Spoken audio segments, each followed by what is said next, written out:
answer. Here's Gloria, 15-3, 40 west, winds 40 miles per hour, still moving rapidly to the west at 20. Looks worse now than it did at 6 o'clock this evening, still 1,000 miles away from land. Good evening. Tropical storm Henri broke up over Rhode Island tonight. There's nothing left of it. Gary Lay still has a lot of weather to keep track of, though. Here it is, Hurricane Gloria, one of the most powerful hurricanes that I've seen in the Atlantic Ocean.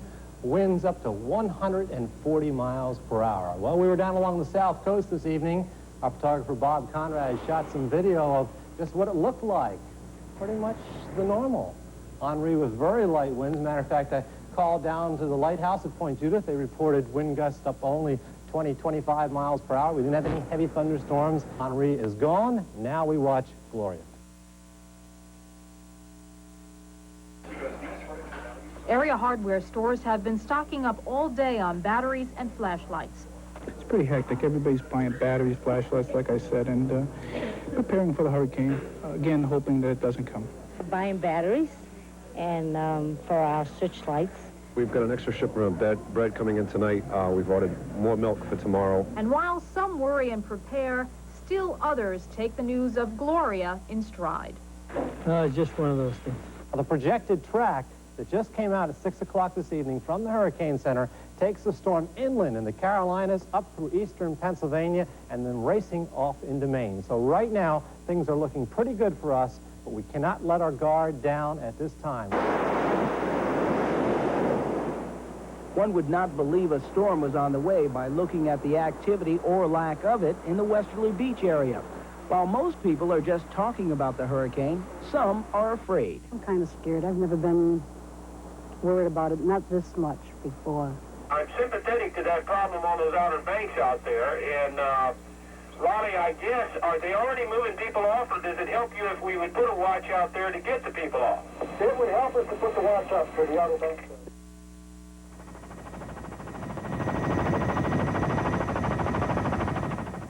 We were expecting it to start turning sometime, and we hoped it would wait till later on today and bring it inland over the North Carolina area. But right now, it appears to be turning a little bit more to the north, and that could cause us more concern here in southern New England. So it's not time to drop our guard yet. Police in Atlantic Beach, North Carolina, have begun asking residents to evacuate. Neil Frank of the National Hurricane Center in Miami says Gloria is a strong storm. In his words, one everybody along the East Coast needs to pay attention to. We're ready, we're prepared, and each person, each department knows exactly what they should be doing in the event emergency services are necessary. We are not exactly sure, I emphasize that, exactly where the storm is going to go. I wish I could tell you, but I really don't know. Later on this afternoon, as more reconnaissance information comes in, we'll have a better idea of how much of a northerly track this storm will take and exactly where it's going to end up. South County residents were taking no chances against Hurricane Gloria. Some decided an early evacuation was the best route to take. The storm will determine which direction we go. It might go to Vermont, we might go to Pennsylvania, but we will go. I'm not going to stay here. I've taken one boat out of the water already this morning. I have a 30-foot sailboat over in Jamestown that I have to contend with this afternoon, so it's been a busy day. There is a hurricane warning in effect from Plymouth all the way down the coast, down to Virginia Beach and the Carolinas as well. People who live in hurricane-prone areas, low-lying areas along the coast, should now be in the process of vacating those areas, not in 4 hours, certainly not at midnight or tomorrow morning. They should now be in the process of moving off those low-lying or coastal areas because they would be very much in danger if they remain there. Now, some of the things that you can be doing right now, some of the priority items, so you don't end up like these two guys or these bunch of guys you see in this picture right here, board your windows up, make sure you secure all loose objects that could fly around with the very strong winds. They could become projectiles. Secure mobile homes and get out of them. And if you're leaving home, be sure to turn off the gas and be ready to evacuate if you have not done so already. Okay, now the most dangerous part of a hurricane is the storm surge. Now, we're not saying we're going to definitely get a storm surge, but we are in that part of the storm where it's possible. A storm surge is a big dome of water that builds up ahead of the hurricane. It's usually on the east side of the storm. That's where we're going to be, so there is some potential for a storm surge. Again, listen for updates as the night goes on, and we'll let you know exactly where the storm's going to track and whether or not we can expect a storm surge. Again, we will be here all night long. We'll keep you updated as we go on. Gary? And those updates will come shortly before the top of the hour. Once again, we are in a hurricane warning situation. You want to make sure these people are safe. Make sure you post the rules. Remember the shelter rules? No pets, no firearms, no alcohol, no weapons of any sort. Try to keep the families together as much as possible. Make sure you have a registration on them. Downtown Providence resembles a war zone. Everywhere you looked, sandbags were being piled up to hold back the rush of water that Gloria may throw at the capital city. Windows on most of the downtown businesses have been taped up to prevent shattering glass from becoming potentially deadly weapons. But even in the midst of last-minute preparations, there's still some time for some good old-fashioned merchandising. The full fury of Hurricane Gloria has yet to be felt along the Atlantic coast, but in Atlantic City, New Jersey, as in hundreds of cities and towns from South Carolina north to Maine, residents prepared for the worst. Many of Atlantic City's resort hotels and gambling casinos evacuated as thousands of people scurried inland to try to escape the anticipated punch of the storm, still classified by the Weather Bureau as one of the worst in Atlantic Ocean history. We just want to get someplace that we feel safe. We ran away from Miami because the impending hurricane was coming our way, and we thought we were going to avoid it by coming into Atlantic City. Earlier, the Navy sent many of its ships from Norfolk, Virginia to ride out the storm at sea. F-15 jet fighters were flown to inland safety. Friday school classes canceled, where schools have become emergency centers for evacuated residents awaiting the worst. The governor and all of his people are on this situation and have just declared, as of 11 o'clock, a state of emergency in Rhode Island. He's talking about that right now. At this point, we've alerted the National Guard. We have about 250 personnel have reported. We have 4,500 additional National Guard personnel available if necessary. I have given no order to mobilize the National Guard at this point. This is really a touch-and-go situation for us, and we will be here all night long to keep you advised of the latest. As far as winds tomorrow along the south coast, based on the forecast that we had, and the fact that it's moving a little faster now, anywhere between 50 and 85 knots across southern New England, maybe even higher than that if we have a direct hit across the area. Storm surge could be as high as 8 to 10 feet along Long Island, 5 to 8 feet. This is that wall of water that comes ashore. This 8 to 10 foot area could easily be shifted over and could be higher than that if the full-fledged fury of the hurricane strikes southern New England. High tide at 7:15 in the morning and again at 7:37 would further complicate things. Certainly, lots of urban and tidal flooding are possible. As the storm moves ashore, look for 3 to 6 inches of rain anywhere across southern New England. So it is a very serious situation, and one which we cannot play down at this point in time. Once again, hurricane warnings are in effect for all of southern New England. Hurricane Gloria is accelerating toward the north and now moving at 30 miles per hour. Okay, we're just notifying everybody it's time to leave. We're going to Friend's house in West Kingston, and we're just going to stay there until we can get back in the area. 9 years since we'd been threatened by a major league hurricane, and 25 years since we actually experienced one. So when Friday of last week dawned, the question was, how would people react? The storm continues to be very strong with winds of 130 miles per hour. It's moving to the north at 25 miles per hour. Gale force winds should develop here sometime during the mid-morning hours, with hurricane conditions developing during the afternoon.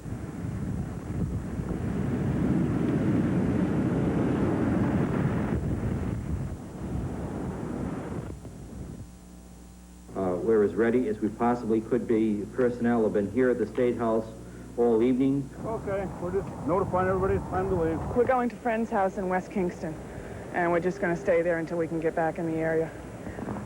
What's your feeling at this point? Do you think that your house is going to be here when you come back? I hope so. It's only been here for about 18 years, so it's never gone through a storm.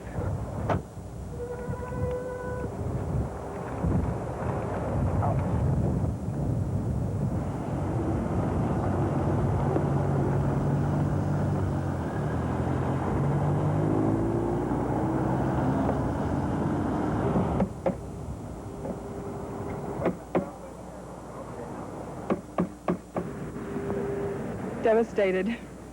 It's just a sad thing to see that you're going to lose something you really, really like. It's kind of a special place to have a house on the water. We're one of the selected few.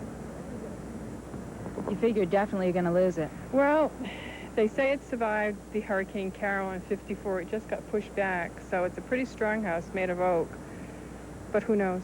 To reiterate, you have to show us something that shows where you live in Narragansett. So you have to be coming in, or if you're on a fishing boat.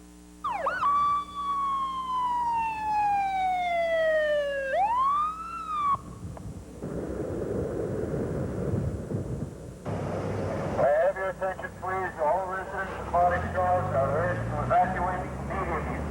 We're told that Newswatch 10's Tim Carr is now ready to report to us on what the situation is like in the town of Bristol. Tim, what's it look like out on the East Bay?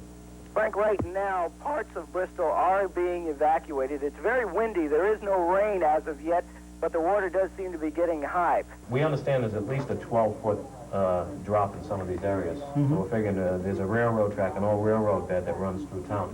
Anything to the west of this railroad bed, we are evacuating.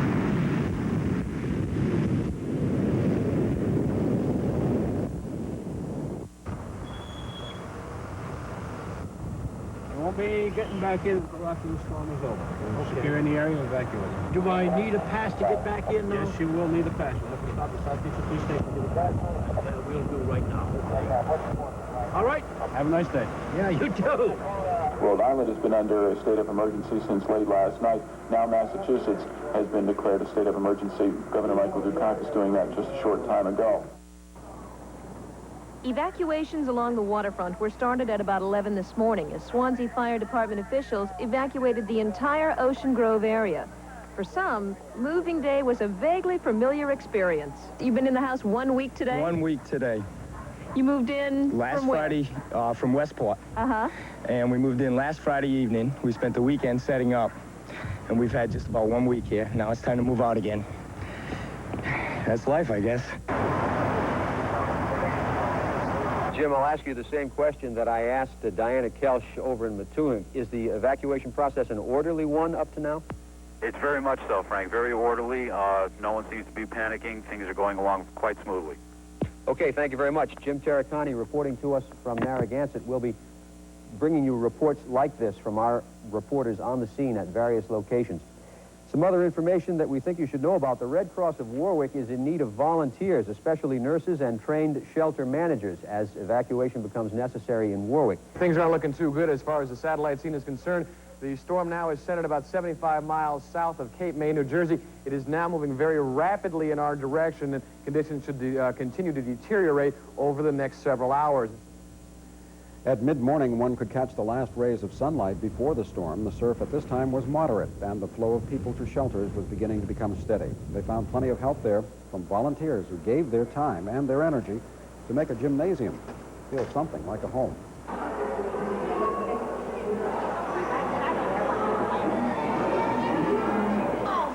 Oh, I'm telling you, did you ever see anything like this in your life? Oh, boy, oh, boy. You get paid by the hour or what? I get paid weekly, very weekly. Local law enforcement personnel are to use whatever powers of persuasion are necessary to cause people in hurricane-prone areas or in other areas of danger to evacuate. In life-threatening situations, on-site officials are to compel citizens to evacuate. We have just been joined by, please bear with me on this, Onesimo Almeida. He speaks Portuguese, and he listened to the governor's message here on Channel 10 a few minutes ago, and he is here now to explain to our Portuguese-speaking viewers the essence of what the governor said. How did I do on your name? Not too bad. Thanks for joining From us. reading it. Okay.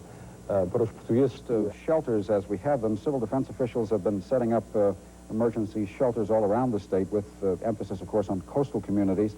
We've prepared a partial list of the shelters. You've seen this perhaps before, but I think it bears repeating. In Charlestown, the shelter is being set up at the Charlestown Elementary School. In South Kingstown, the shelters will be the Keeney Complex at URI and South Kingstown High School.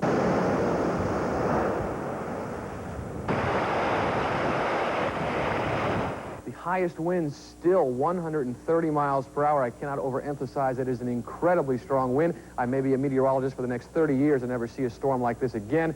The storm is moving to the north at around 30 miles per hour, at least 30 miles per hour, I should say. It's beginning to show signs of acceleration, so the storm is moving very fast and should be upon us very soon. I think we're going to leave. I'm getting very nervous. Most of this morning's activities took place under pretty calm conditions, but as you can see, it's starting to get rough. The wind's picking up, and the bay is starting to swell.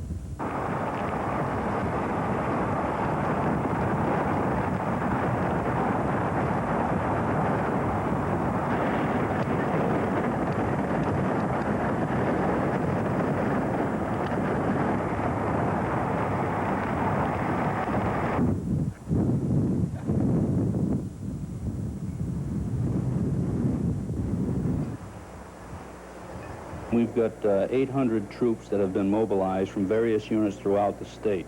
Most of these troops are from military police units, and they are assisting in the evacuation of the coastal areas at this time. Hurricane flags flying. We have a hurricane warning, and the old expression, when it rains, it pours, really applies here because we now also have a tornado watch in effect for most of Massachusetts, our entire listening area, most of Massachusetts, all of Rhode Island, and all of Connecticut. There's now a tornado watch in effect. It's not unusual. In fact, it's fairly common when a hurricane, especially a very strong hurricane, comes ashore. It does spawn some tornado activity. We've only had one confirmed report of a tornado, and that was down around Maryland and Delaware earlier this morning. But as the strong part of the storm makes landfall in southern New England later on today, we do expect to see some scattered tornadoes around. So, excuse me, the best thing to do if you're inside, stay there. Don't venture out. Even though we're not seeing very much going on right now outside, things will be picking up later on. We have Dr. Neil Frank, Director of the National Hurricane Center, on the line with us right now to find out the very latest information on Hurricane Gloria. Dr. Frank, with the storm passing over Long Island, do you expect it to lose any significant strength? No, it's not going to lose a lot of strength going over Long Island. Of course, the cold water, you know, is trying to have some influence on the storm right now. We notice our radar presentation is a lot poor organized, and that indicates to us that the storm is trying to weaken, and indeed we'd expect that to take place. But with the fast motion, it's not probably going to have time to weaken enough to prohibit rather severe conditions coming ashore on Long Island and further, and then later on the south shore of New England. All around the state, power outages are already being reported. Narragansett Electric Company says that the Arnold's Neck area of Warwick is without power. Blackstone Valley Electric officials say the Lincoln Mall area, exclusive of the mall itself, the mall complex, is without power. And in Newport, a 23,000-volt electrical line is down. Newport electric officials are working to determine just which customers are affected, which of their customers are without electricity. That was the first sign of the eventual epidemic of power outages. As power lines fell, hurricane flags rose, and Hurricane Gloria took aim on New England. Still to come, we'll tell you about the full fury of Hurricane Gloria.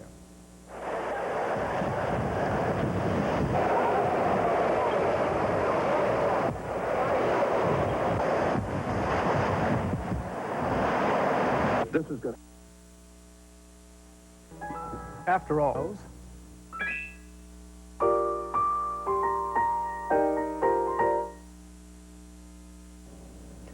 Well, finally on Friday, it was 0 hour, the arrival of Hurricane Gloria, and a few hours before noontime, it became quite apparent that the storm would not, after all, make a direct hit. Judging from these pictures, it's fortunate she did not. Looks like the long wait is finally over. Hurricane Gloria is really getting close now. Look at a sequence of satellite photos taken today. You can see the storm moving rapidly up the coast toward New England. The center of the storm now is near Fire Island, New York. That's a barrier beach off the south coast of Long Island. Jeff, as I look down Doran Street right now from atop our building, I see that things are very quiet. I don't see anyone out. Good news is also I don't see any kind of damage. Sheets of rain are pouring down, although you may not be able to tell that. We're getting some very strong wind gusts up to around 50 miles per hour. Occasionally, it is very, very difficult for us to stand here on the roof. Matter of fact, some of those heavier wind gusts are hitting right now.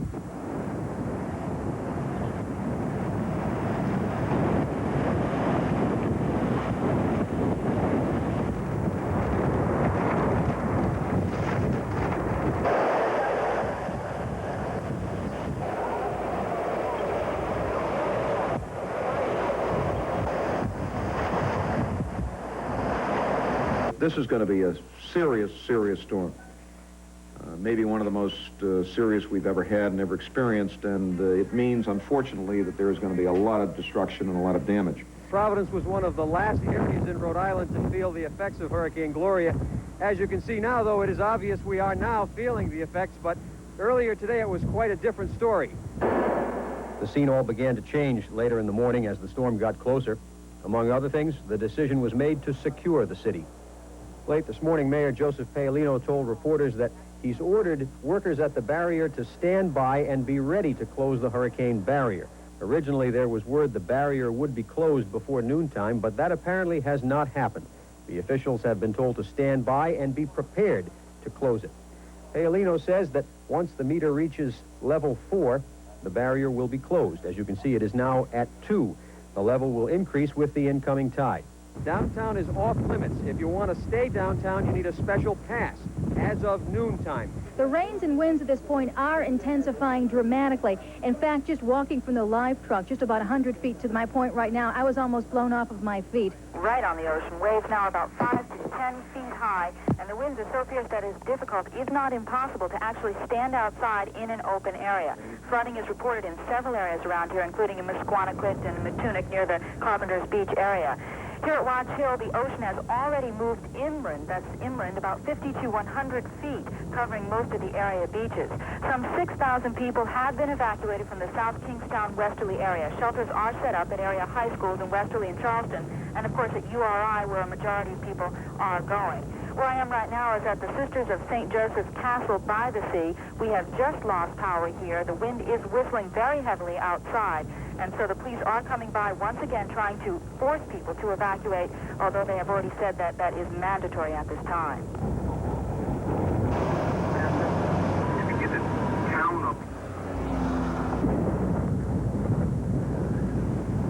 Outside, the storm began to show its fury.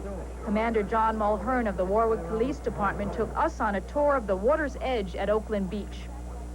Sailboats fought the waves. Electrical wires and poles were blown down by strong gusts. Within minutes, Seaview Drive in Oakland Beach was awash as the tides rushed in. I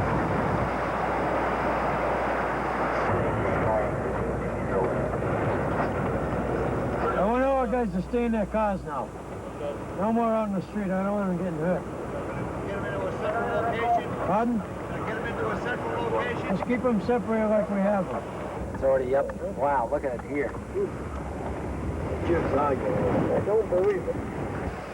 Parts of roofs and aluminum siding from homes nearby flew throughout the streets.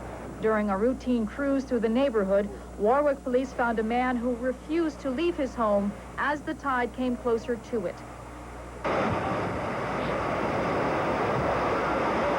At the Warwick Command Post, Seabeers and civil defense personnel calmly answered phones and rushed to anyone who needed to be rescued from their home. In all, it has been a day of joint community cooperation as Warwick residents wait out Gloria. By 1 in the afternoon, however, a different story. A truly howling wind and rougher seas in the upper bay. The barrier was closed. The barrier was designed, of course, to protect downtown Providence. Today, it also protected part of the Newport fishing fleet. We ventured out this afternoon on a rickety dock to talk with Jim Violet. He and his crew brought their offshore lobster boat to shelter behind the hurricane barrier because they were afraid of what might happen if they stayed in Newport. The state pier where we all tie up it's really, the docks themselves are pretty old as it is. I don't think they would have fared too well, you know. A lot of the boats from Newport also went to New Bedford. As the weather got rougher, more precautions were taken. The downtown was ordered evacuated. Police chased spectators off the hurricane barrier, fearing they would be swept off the wall and drowned. Common Fence Point in Portsmouth, just before Gloria came ashore. It wouldn't be long before her winds at 75 miles an hour and up would topple trees and wires. Larry Taylor had to give up on this tree in his backyard just to save his house. So I figured I'd cut the top half off and let it go, save the fence anyways. So you folks planning to ride out the storm here? Yeah, I'm not really too worried about it. The Mount Hope Bridge, like all of Rhode Island's bridges, is closed to all but the most essential of traffic. That means police, fire, and utility company personnel only. Anybody who approaches this and the other bridges are being turned away by state police. They're being sent to area shelters, and so far, according to at least this trooper, they're cooperating. In Newport Harbor, we are on the leeward side of the storm, yet these boats are dancing around like toys. Workers are doing some last-minute battening of the hatches at a local night spot. Down on Memorial Boulevard, a popular spot for beachgoers, it was a no-go as police closed off the road, fearing flooding. Here on the windward side of the storm, you can feel the full fury of Hurricane Gloria. It's coming ashore here in one of Newport's more famous attractions, the Cliff Walk. And while it's a tourist attraction during a pleasant sunny day, it's also a tourist attraction today, but for a different reason. Ocean Drive is another popular spot, but travel down here was cut off at about 1:30 when raging surf made seeing the roadway difficult and dangerous.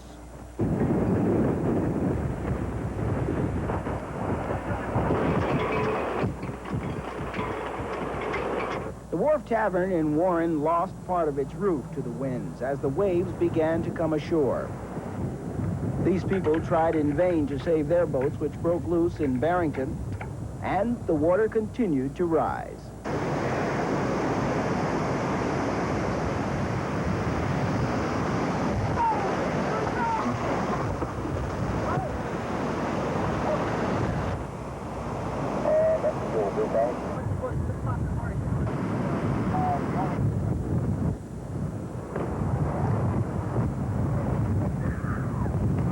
That we've reached what we call 0 hour here. The storm is coming ashore down around Long Island. Now, Fire Island, a barrier beach just south of Long Island, is where it's coming ashore. The actual place of landfall is a little bit farther west than we had thought earlier, and that is really good news for us. It looks like we're going to be on the fringe of hurricane force winds here for the next couple of hours, and this very rapidly moving storm should be out of here by the middle or later part of this afternoon, so things are looking a little bit better. We can see the eye of the storm. This is not the eye of the storm. This is the Worcester radar site. It was a very nice circle there. Down here around the Connecticut coast, just coming ashore on the Connecticut coast, you can see a circular pattern down there. There are some heavy squalls and thunderstorms around what we call the eye wall. That's where the strongest part of the hurricane is. It appears as if this is part of the eye. The eye earlier today had a diameter of about 15 miles, and it looks like it's now moving across Long Island Sound and into the Bridgeport, New Haven area.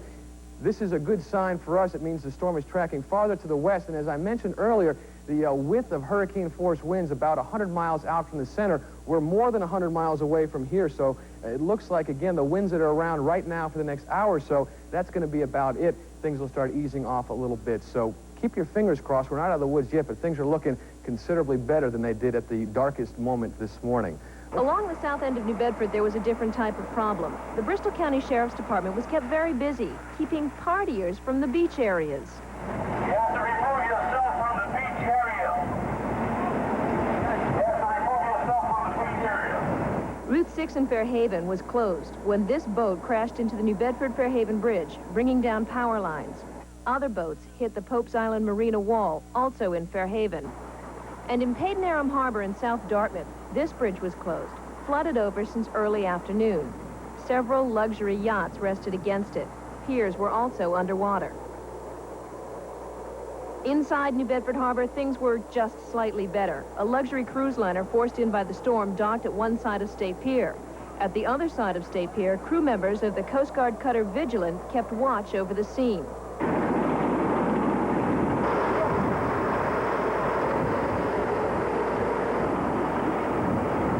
It's moving north-northeast at about 40 to 50 miles per hour. Here's our live radar coming to us out of Worcester in Massachusetts. And what happened this afternoon at about 1 o'clock in the afternoon, the storm came ashore between the New Haven and Bridgeport, Connecticut areas. They were the hardest hit areas. The storm has moved rapidly off toward the north-northeast at around 40 to 50 miles per hour, the center of it now being in west central areas of Massachusetts. And as you can see, from the area here up to here, it actually places the storm closer to the Providence area. And that's why now we're starting to really feel the impact of strong south winds coming up Narragansett Bay. The airport was gusting up to 80 miles per hour just a few moments ago. Matter of fact, within the last hour. And those 80-mile-per-hour winds are out of the due south. So with the hurricane barrier closed, I'm sure there's quite a bit of water rushing northward in the bay right now. The storm is moving off to the north-northeast, as I mentioned, 40 to 50 miles per hour. We will see our winds begin to slacken off later on this afternoon. But the biggest request here now at the National Guard is is people needing generators. So many areas are without power. The National Guard is supplying generators to only emergency shelters and fire departments so far. They have about 100 generators in all, but they have to keep some just in case they lose their power too. That doesn't seem likely at this point. The danger here, of course, and I guess all over the entire area, is from flying debris. As you can see, it's not raining right now. It's very windy. To give you a brief example of what's flying around out here, this, what I'm holding in my hand right now, I have a lot of things in my hands. This sign came from some gas station around here, flew through the parking lot and hit a woman square on. Luckily, none of the edges hit her. She was not hurt, but the potential for danger is very, very great here. I'm also holding right next to me here. You can see this came off of a roof. Now, I don't know, the manager here said that this did not come from the Holiday Inn's roof, so I don't know where it came from, but it's been flying around. And again, so if you're outdoors, if you see a lot of wind and you think, gosh, it's just wind, I'm used to wind, I live on the ocean, don't believe it, because this is hurricane strength out here. You have to be very, very careful. It's potentially dangerous. Winds are still 100 miles per hour. It is moving to the north-northeast at 40 to 50 miles per hour, and it is weakening. And it's going to be another couple of hours, I think, before we really begin to see everything subside. This sad note, Rhode Island has recorded its first death in connection with the storm. Police in Situate confirmed for Newswatch 10 that one person died after a tree fell. Police say the man, whose name is being withheld pending notification of his family apparently, went outside to check on his property to see what damage might have been done to it. A tree fell apparently directly on him. He was pronounced dead of his injuries at a local hospital. And later, the body of a Bristol man was discovered aboard his boat. Apparently, he was attempting to ride out the storm. There were a handful of deaths in Connecticut, too. Most of them were the result of traffic accidents. But even though Long Island and Connecticut suffered the brunt of Hurricane Gloria, she was merciful, and we were lucky. Still to come, assessing the damage and awaiting normalcy. We're trying to push the situation, but I think under normal conditions, the best that we're going to do is between 2 and 4 days. And cleaning up after Hurricane Gloria almost immediately after she had finally disappeared to the north. Neighbors pitched in to help each other remove fallen trees, and an inner sense of calm often reflected the air outside. I tried to drive home, but there are trees down and power lines on the road, so I can't get through. Yeah, we can go home now, so that's good news for us. Of course, everyone here has done a very wonderful job. I really want to thank them all for the time and the effort and just the tremendous volunteerism. Well, aside from a brief heavy downpour at around noontime, the heavy rain never really materialized. The heavy winds, however, did, and were responsible for lots of damage. The winds, among other things, blew down traffic lights in the downtown. Pleased to announce that the travel ban is lifted immediately for all areas in the state of Rhode Island. Over 200,000 Rhode Islanders still without power. More than half of those residents are serviced by the Narragansett Electric Company. Can you give us a ballpark figure on when folks are likely to have their service restored? Larry Esteppa just mentioned from the governor's office that it could be 2 to 4 days. Any chance that we can get it cleaned up more quickly than that? As far as, you know, giving you a date or days when this will happen, it's virtually impossible at this point. Doug, it's really a mess up here in Smithfield. The trees are down, the power lines are down, and a lot of the people don't have phone service. We were just making our way up to Bryant College, and our live van couldn't make it under all of the branches, all of the downed trees, all of the power lines. 3/4 of this town is without electricity. Up at Bryant College, 500 kids are crammed into the gymnasium.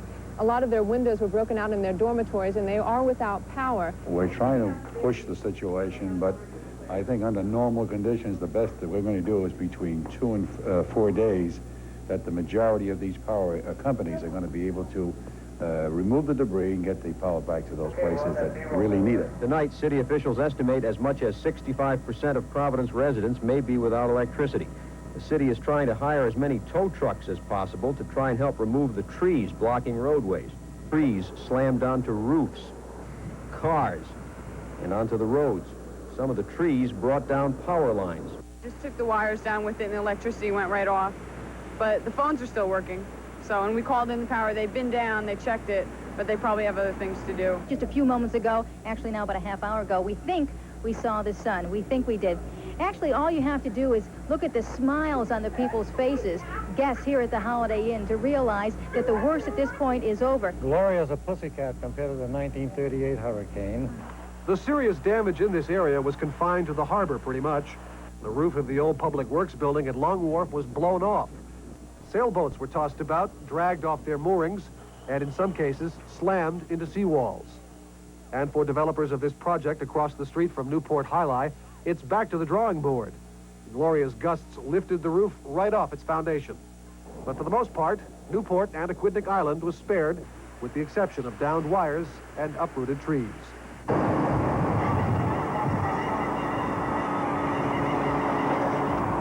Many residents didn't wait for the cleanup crews. They made it a family affair.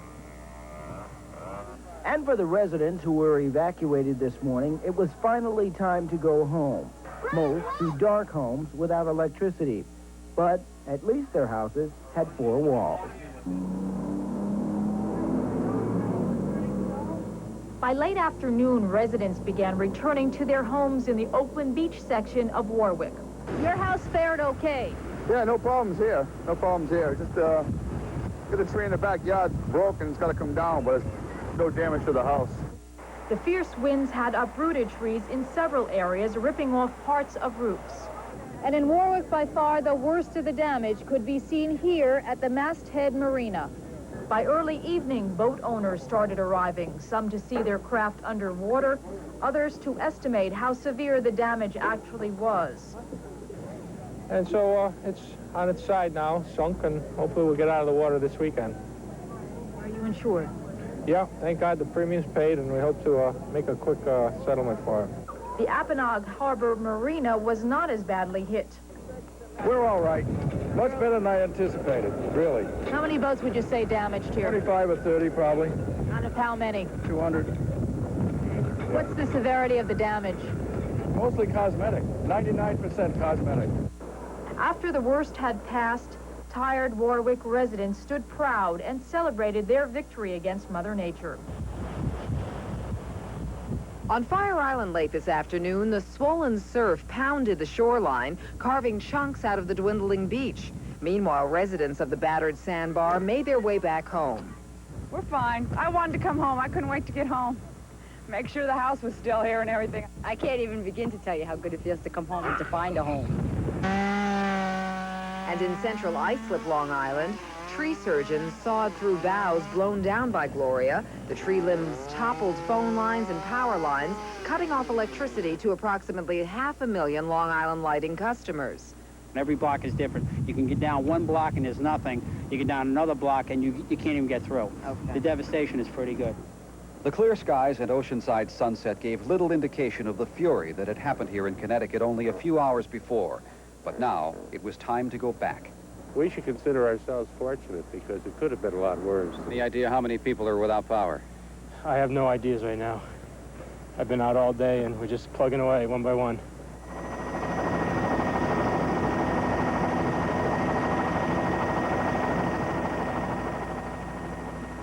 Winston Churchill said, "Nothing in life is so exhilarating as to be shot at without result." No doubt Rhode Islanders know that same feeling today, realizing that most of Hurricane Gloria's power missed us. But that still left enough to do a lot of damage that is best appreciated from the air. So Governor DePrete went up in a National Guard helicopter today, and he came down 3 hours later with some distinct first impressions. People were not only well prepared for the storm, but have adjusted to the storm. I was very impressed, for example, at the Wharf Tavern, considering the amount of damage that they had. It's got a full crew of people in there cleaning up today. So flooding was a major problem over there. And this end of the state, the southwestern end of the state, there seems to be more windstorm damage. This is what the governor saw from the air. This is Musquamacket. Naturally, the worst damage is along the coast, where wind combined with waves to pound boats and beach houses. In Lincoln, you can see that a lot of trees are down. That was Gloria's signature. Many took power lines with them or buried cars. It is harder, though, to find badly damaged homes and businesses. The wind gusted to 80 miles an hour, but predictions were twice that. And there was virtually no rain. This was a dry storm here. Rhode Island expected as much as 10 inches. A tenth of an inch actually fell. The eye went west, and the heaviest weather went with it. And we understand what Churchill meant. For residents who today returned to their homes for the first time, the damage was not as bad. It looks all right to me anyways. You just come down. I hope everything's fine. Oh, everything's fine. It's dry, it's clean, it's good, and that's all I thank God for. For John Baker, today was spent tearing down precautions he put up against the hurricane. We happen to have low tide. If we had high tide, this beach would have been devastated. Well, most of the damage is very limited, mostly porches and a few windows. I think people have worked terrifically well on this, and the mayor said that the kind of real involvement and cooperation and pulling together that he saw down here was just great, and we've seen that all over the state, so I think we're going to have ourselves a good weekend. But for many people, their weekend consisted of sitting out the power failures in darkened homes, waiting for repair crews. And we asked the president of Narragansett Electric Company when he thought it would be over. Well, Larry, I'm going to go out on a limb and say that everybody will be back by sometime Wednesday, but there still might be some people, a very few, that we don't get to by Wednesday, or that we don't know they have problems, and they'll call us then and we'll try and take care of them. Things are getting done, but I think that the problem is that the electric company, I think, has painted too rosy a picture as to the amount of homes that are in service and the amount of homes that are out of service, and I think that they've raised the people's expectation. They hear them on the radio saying they'll have almost everyone restored this day or that day, and it doesn't happen. I'd say 95% of the people, they realize what's going on. They know what you're doing. We're working 18 hours. Well, you can't do no more than that. Well, my wife still hasn't got juice. She's still hollering at me. It was another example of pitching in, except that in this instance, the help came from hundreds of miles away. Some came from across international boundaries, as a matter of fact, from power crews from the Canadian province of Quebec. Those trucks with the big queues on their sides were the most popular neighborhood visitors in several years.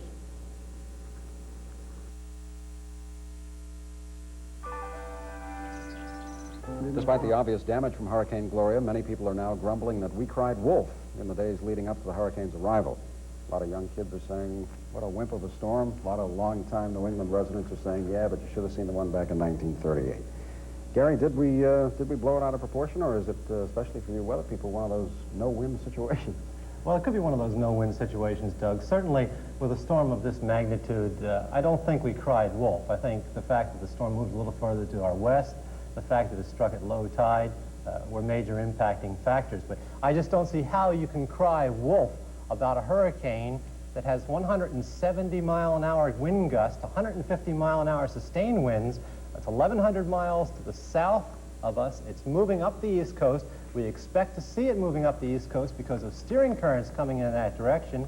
This was a very powerful hurricane. The barometric pressure of this hurricane was lower than the barometric pressure of any hurricane ever recorded in the Atlantic Ocean. So this was indeed a very powerful hurricane, and that hurricane was a very real threat to us. I don't think we cried wolf. I think we were very, very fortunate. Let me take you back in time a little bit and show you some comparisons now. Here's the comparative track of Gloria, which is indicated in white, or to the right in your television, to the left in yellow in your television screen, and the hurricane of 1938. Notice the tracks were very, very similar, coming out of the South Atlantic, approaching Cape Hatteras, and then coming across Long Island into southern areas of Connecticut. Now, as far as Gloria, it came aboard in Westport, Connecticut, about just west of the Bridgeport area, while the 38 storm came aboard in the Milford area. That's where it made its advance on shore, and that was about 15 miles to the east of where Gloria came aboard. So it came aboard a little further to the east.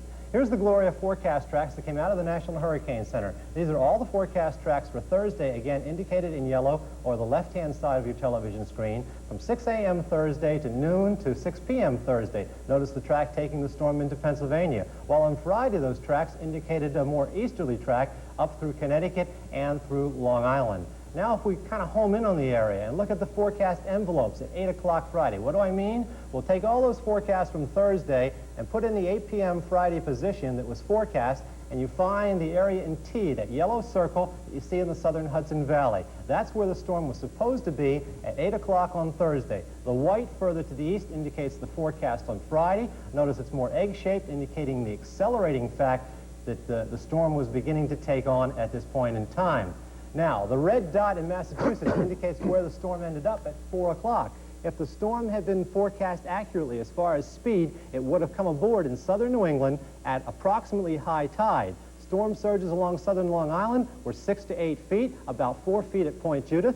If you add 4 or 5 feet onto that, which would have been the high tide situation, it could have been a very, very damaging storm. If we compare wind gusts between Gloria and the hurricane of 38, and sustained wind as well. Providence, 87. Boston, 73, gusts to 87. And 38, Blue Hills, 121, gusts to 186. Now here's what Gloria gave us. Providence, 52, gust 82. Boston, 61, gust 76. Chatham, 67, gust 109. Bridgeport, 74, gust 92. And Blue Hills, 82, gust 100. So they were reasonably comparable, but the storm certainly in 1938 was the stronger of the two storms, Doug. And I think that there are several reasons why we fared better. First of all, we have early recognition. Satellite pictures showing people where the storm is early on. They saw it in the South Atlantic. Very quickly, with all the radar, with all the maps, with all the tracking, flying through the hurricanes, what other technology are we going to have to know a little bit earlier that we're either in big trouble or it looks better? Well, I think a better understanding of the atmosphere and how the hurricane works itself, that's being done right now. Better computer modeling of the hurricane, and I think that those type things will lead to better forecasts of the hurricane. But again, in this particular situation, early recognition, good communications, as well as striking at low tide and further to the west really saved us. So even if we did cry wolf, another time we'd do it again? I'll cry lion next time. Better to be safe. Okay. Thanks, Gary. You're welcome. Tonight, about 11,000 people cannot watch this program in their homes because of continued power failures. The power companies say they think they can get everything back online by the end of the week. The power companies haven't heard the end of this one yet. Gloria is not giving up easily. I'm Doug White with the entire Newswatch 10 staff. Thank you very much for watching. We'll see you at 11 tonight. Have a good evening. This program